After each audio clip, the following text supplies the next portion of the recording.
It's 8:30. Good morning. I'm Ian Crouch with Hunter News. An organisation which won international acclaim for spearheading Newcastle's revitalisation will close for good next month due to a lack of funding. In the past 10 years, Renew Newcastle has helped 174 successful small businesses to set up in underutilised office space in the CBD. The organisation won a tender to develop the former Newcastle railway station into a community hub, but will now abandon the venture. General Manager Christopher Saunders says the loss of major funding partners and the financial challenges of setting up the station had become insurmountable. Barley 9 member Renee Lawrence will be sentenced to Newcastle court today over an offence committed in 2004 before her arrest for trying to smuggle drugs to Indonesia. The 41-year-old returned to Australia last November after spending 13 years behind bars. She's pleaded guilty to her part in a high-speed police pursuit in a stolen car on the Central Coast.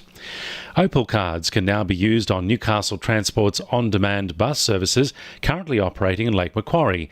The new Opal Pay service offers a flat fare for all trips, meaning customers only have to tap on when boarding the bus, but not off when disembarking. Keolis Downer Director of Corporate Affairs Andrew Fletcher says after a successful trial, they're now considering expanding the service. We are absolutely looking at ways that we can extend the reach and the frequency of this service, so that means extending the geographical area that the service operates within, but also its operating hours. We'd certainly like to see that grow, not just in the Lake Macquarie area, but to other parts of Newcastle as well. The state government has been caught out re-announcing funding for a roads commitment made in the Hunter 4 years ago.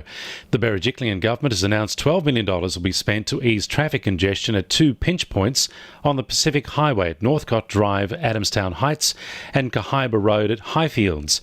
However, Charlestown MP Jody Harrison says it's an exact repeat of a commitment made by former Premier Mike Baird in 2015, and there's not been a single shovel on site at either of these locations in 4 years. Local institutions are being encouraged to apply for the state government's environmental research program.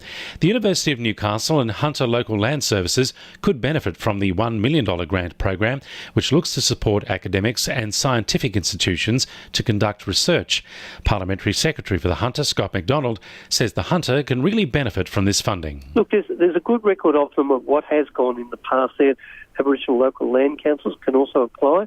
So looking for good quality applications for that under the Environment New South Wales Grants Research Environmental Trust website.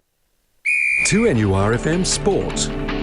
The Jets are brimming with confidence after their 5-1 annihilation of Western Sydney. Newcastle are preparing to take on Wellington in a rare home game on Thursday night and need to beat the 6th place Phoenix to close the gap on a finals berth in the A-League.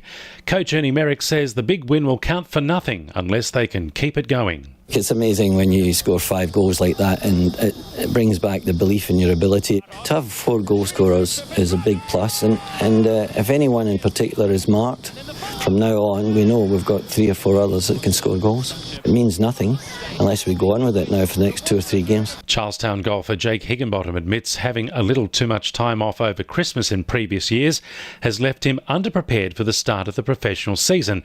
This year he's returned after a 4-week break and has spent the 2 weeks since the opening tournament in Singapore fine-tuning his game and sharpening his swing with coach Gary Barter. And Cahaiba's Lauren Allen has returned from playing college football in the United States and will line up this season with Lambton in the WPL.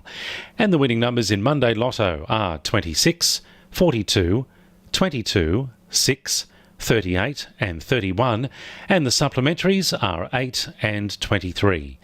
2NURFM News Time, 26 to 9.